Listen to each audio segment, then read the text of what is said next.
The changes coming to Summoner's Rift next season feel like some of the most impactful changes that we've ever seen in an off season. It really feels like Riot is trying to bring the solo back to solo queue.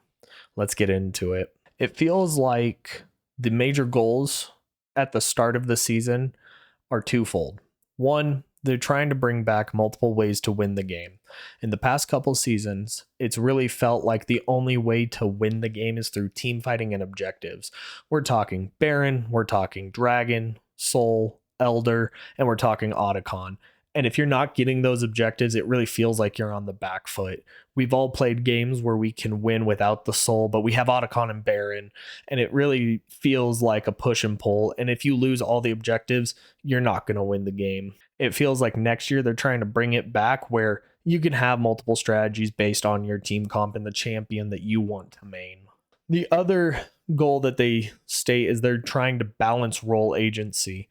I really like this. I'm transferring to being a top lane main for 2026, and I want it to feel like I'm more useful than just in team fights and that I can help win the game depending on the champion I play and the kit and the way that kit is made to play out the game. One of the biggest changes that I feel they're making is the time to game.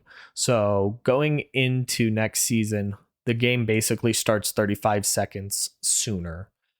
This means that minions are going to spawn at 30 seconds, which you're no longer going to be sitting in river, sitting in bushes, sitting under your tower, waiting for the game to start. I usually spend a lot of this time scrolling on my phone and BSing with my friends.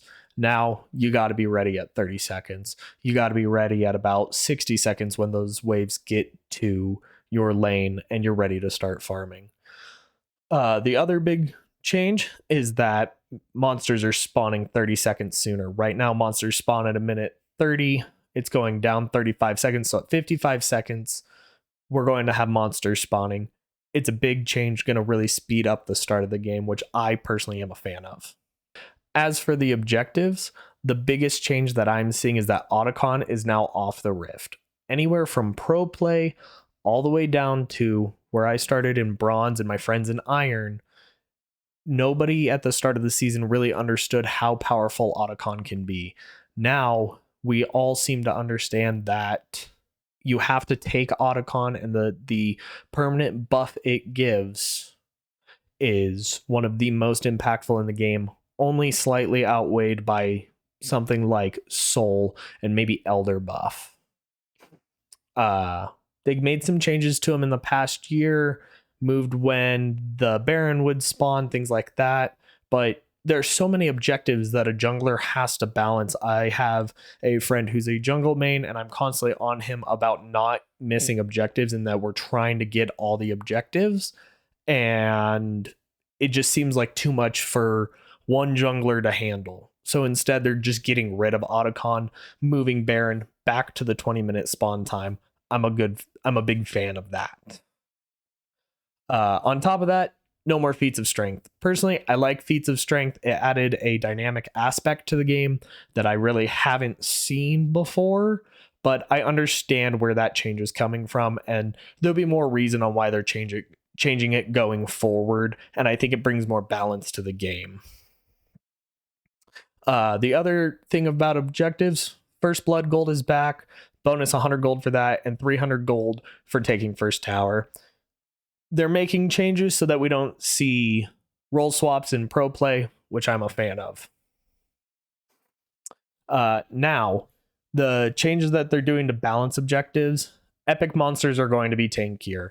I think they get 15% more armor and magic resistance, as well as 15% more durable and increasing the durability gain from Dragon's Vengeance, which the more dragons you take, the harder it is to take subsequent dragons, and that's going to really slow snowball down, which I am a fan of, and kind of push the onus back onto the lanes. To compensate for this, Void Grubs and Rift Herald are getting a little slightly stronger effects, but it doesn't seem that we're going back to 2 sets of grubs, so this is a good balance where it makes them a little stronger, but they're not game-defining buffs. As for vision, I feel for solo queue, especially in the low elos, it's going to help. It's just not going to be a big change. The biggest thing they have are these Fey lights. If you put a ward inside the Fey lights, it gives them extra vision. They're going to spawn in predetermined locations starting at the beginning of the game. And then once the Elemental Rift transforms, more will spawn. We'll see how big of an impact this has on low elo, where I play most, but I think in pro play and high elo, it'll have a bigger effect. They're also making yellow trinkets charge faster, which I just get to yell at people for not using their wards enough, including myself. And then they're putting in additional Scryer's blooms, which will be good for when you're split pushing. On to pushing. The changes they're making here kind of balance out sieging and split pushing, which is kind of helped by the changes of taking away Otacon and adding more vision, which allows you to push a little bit better without having to be distracted by different objectives or getting ganked. They're adding this new feature, Crystalline Overgrowth, onto the towers, which build up on towers over time. When you hit them, it does a big burst of damage to the towers. It should help anybody be able to push if they find themselves the ability to and the time to. And it kind of feels like Demolish for everyone. The big thing they're changing with Demolish is that now it's a 3-hit passive, making it easier to get a plate or two off of the towers. Speaking of plates, as it says, they're now going to be sticking around permanently. They've also added it to inner and inhibitor towers, being able to add more gold, and they kind of split it up on how it is. Won't see yet. I haven't gone into PvE to see how that gold works. Home guards mid to late game are changed. They will last until you reach your outer turret once laning phase is over, and then it'll extend to the furthest pushed minion in each lane, allowing you to catch up to where you're going. I think this is a good one. Not super impactful, but if you are pushed into the enemy base, you take a base and you don't have teleport, being able to keep home guard till you get all the way to the other base, I think it's a big change. They're also changing how turrets work. Now, turrets take 20% increased damage from melee champions, and they have more health to compensate for this, which it says is identical in practice, but we'll see how that plays out. Inner turrets no longer gain resist after 15 minutes, which I think is good. I think it will reach a point where you're able to push a little more, and the power of the game shifts more into breaking into the enemy base. Last big change here in laning is minions. After laning phase, about 14-15 minutes, minions spawn every 25 instead of every 30 seconds. There's going to be less melee minions when there are cannon minions in the mid game waves. Late game, minions spawn even more often, now 20 seconds, and they're going to lose a caster minion after that time as well. When super minions spawn, they go every wave once the inhibitor dies, which will create more pressure, which again, like I said, brings the power back into breaking into the enemy base. The last change for lanes is that Nexus towers, it looks like the last change in laning is to Nexus towers. I feel like the change to allow Nexus towers to respawn has been super helpful. I don't feel like I win significantly more games because they respawn, but it does feel bad when you're the pushing team and the towers respawn at full health and they're harder to kill. So now they're just going to respawn with 40% health. On to items. There's 11 items listed, 9 new, 2 returning. We're going to go over those quickly. The names and the stats are guaranteed to change, but these are just basic ideas. First is the Scepter of Bonking. It's an AP fighter sheen item that doubles your on hits, letting you get through passives and auto attacks quicker. Things like Diana's passive going faster, getting an extra snip stack for Gwen's Q. There's the Emblem of All Inning. It's a Zeal item for ADCs that like to ult and pop off. I'm thinking this gives good stats for maybe Caitlyn, maybe Ashe, maybe Jhin. It's a burst of attack speed, guaranteed critical strikes, and ability haste. Then there's Blood Sphere, 80 Omnivamp, that also gives tenacity and haste. I'm thinking fighters, set Darius, Garen. There's the assassin item, very basic name. It's if you get a kill, you hit objectives harder. Epic monsters and towers. It also gives true damage to a spell every so often based on your lethality. Mananomicon, it's a tough name. I don't know if they're going to keep it. It's going to have an active. It builds from a tier. It lets you get shorter cooldowns on your spells when you activate it, but it costs a ton more mana. There's going to be extra damage, healing, and shielding on your spells that scale with your mana. So, there's some balance on investing into it. There is the Snowbow. It's long range ADCs. Again, maybe Caitlyn. I'm not really thinking of anybody else who's really that long range. Maybe Ashe would want to build this. I think it hits when you hit somebody, you get more attack range, and then you get bonus attack damage based on how far you are. We'll have to see how that one plays out. There's Buff Engine. It says it's an aura item with a bit of gameplay. Gives you your team an attack speed buff for tanky melee support. So Nautilus, Thresh, Alistair, Leona, I guess. So we'll see how that goes. Mantle of the 12th Hour. It's a lifeline item for tanks. Heal over time effect when you get low that scales off your bonus armor and magic resistance. I'm thinking Ornn. I'm thinking Scion. Even maybe somebody like Malphite would really like this item. There's Savior's Mana Bell and Super Bell. Oh, my bad. Mananomicon, not a tier item. Savior's Mana Bell and Super Bell, that's the tier item. Mana Bell grants heal and shield power. It gets buffed when it transforms. This is for enchanter supports. And then the two items coming back, Hextech Gunblade gives AD, AP, Spell Vamp, Life Steal, and then it slows and deals damage. Really big on old school Akali. I think Akali after her rework took it too. We'll see how that one goes. And then Stormrazor's coming back.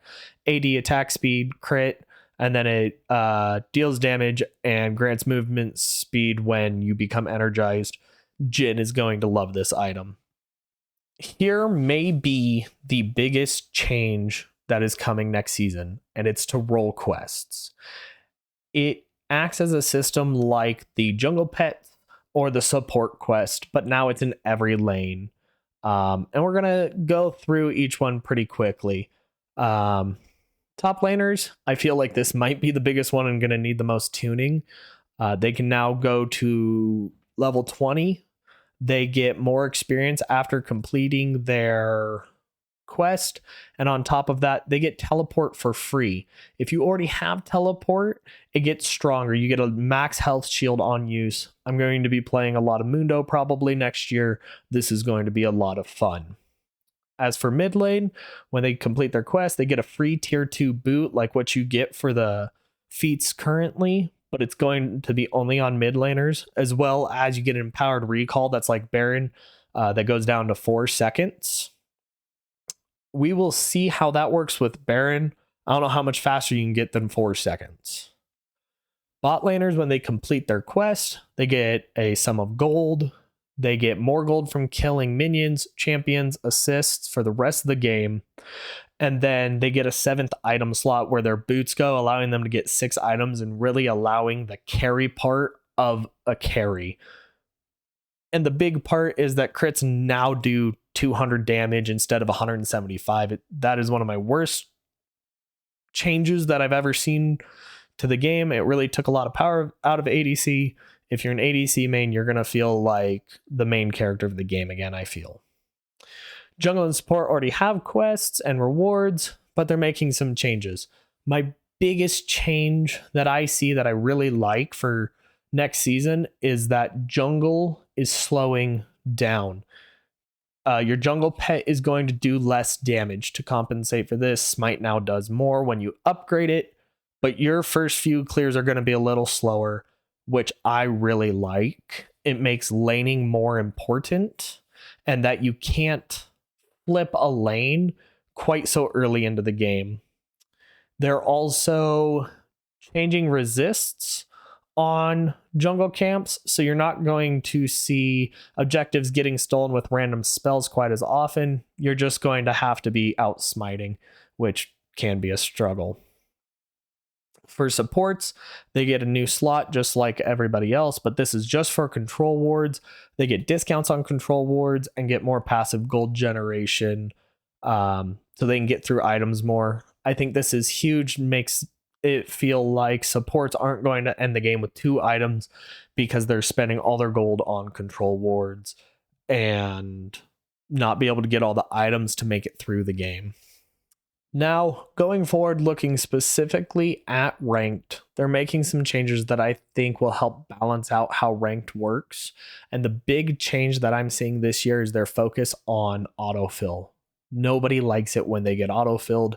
Riot finally realizes that, and they're making some changes to make it feel better with this new system called Aegis of Valor. With the Aegis of Valor, if you are autofilled and you get a mastery score of C or higher, which unless you're inting a game is not very hard, you can have a bad game and still get a C. If you win, you now get double LP, or if you lose, you lose 0 full protection on an autofilled game. It is a huge change, and I think it's great. Personally, I don't feel like I get autofilled a lot. When it comes every now and then, I take it with stride. I'm not somebody who dodges or tries to swap out, but I understand that not everybody can play every role with any level of confidence. So when you have a autofilled jungler, hopefully this keeps them from dodging. To stop people from dodging when they get autofilled, now, if they dodge, they're going to go back and get autofilled in their next match. It follows you. You can't just dodge out of it. And I'm sure that this is the reason why I've seen, and I know other people have seen, times where you get into a game, someone dodges, and this happens 3 or 4 times, and it takes longer than it should to get into a game, and it feels really bad when this keeps happening. So hopefully it stops disrupting lobbies. On top of that, master and higher, if you dodge, it counts as a full loss, which I think is a good change when you're watching the high elo streamers or you're high elo yourself. The faster time to game, I don't know if they've made changes or if it's just a change in the system of windows that I've made on my PC, but they're taking out a lot of the animations and the downtime in between selecting champions and getting into champion select, which they're hoping to get you down about 30 seconds. And I'm hoping this is going to help. It feels better to get into game. You budget an hour to play a game of League of Legends, but that includes champion select. If we can bring some of that time down and get into games quicker, this will be a big change. The other part that they're doing is you can no longer ban an ally's hovered champion. This is really good in my opinion. Just because you don't like playing against a Garen, you shouldn't ban somebody that wants to play Garen. You also shouldn't ban someone for wanting to play something off meta. There may be a TF jungle main in your elo and they're really good at it, but just because you don't think they will be good at it doesn't mean you should ban that. And I think this is a good change. So the last major change to rank is in the rank skill distribution and the climbing indicator that they're adding. For the skill distribution, they're changing how the algorithm works for people who have never played ranked or probably haven't played in a while, and they're recalibrating the lower tiers to more accurately reflect skills of the people in them. I don't know how big of a change this will really be. We'll have to see going forward. The other big change, and I think this is more impactful, is the climb indicator. If you start a season a little bit later than most, like myself, you end up playing with people higher than your current rank, and there might be some tilt. People might think that the algorithm is busted, but I think they've done a lot to fix that. And in doing that, this climbing indicator is now there to show your team, hey, I'm not as bad as my rank seems. The system thinks I do belong with the rest of you. Lastly, they've added a couple small changes. They're kind of fixing how flex and solo MMR are determined. I think this is pretty good. Probably won't see any more diamond solo queue players playing in bronze and silver and gold flex lobbies. I've been playing flex more with my friends. Really feels bad when you see somebody who's really high in solo duo in a lane against somebody that is low elo in solo duo. So hopefully they will balance this out. And lastly, enabling duo queue for all ranks, including up to challenger. I saw David Shynock said something about this, that hopefully this will allow for more content creation and help the scene. That's kind of what I'm hoping for here too. Overall, I think these are some of the most impactful changes we've seen in Modern League, and I really think this is going to improve the solo queue experience. But let me know what you think down below, and make sure that you like and subscribe. I would really appreciate it, and I'll see you in the next video. Have a good night.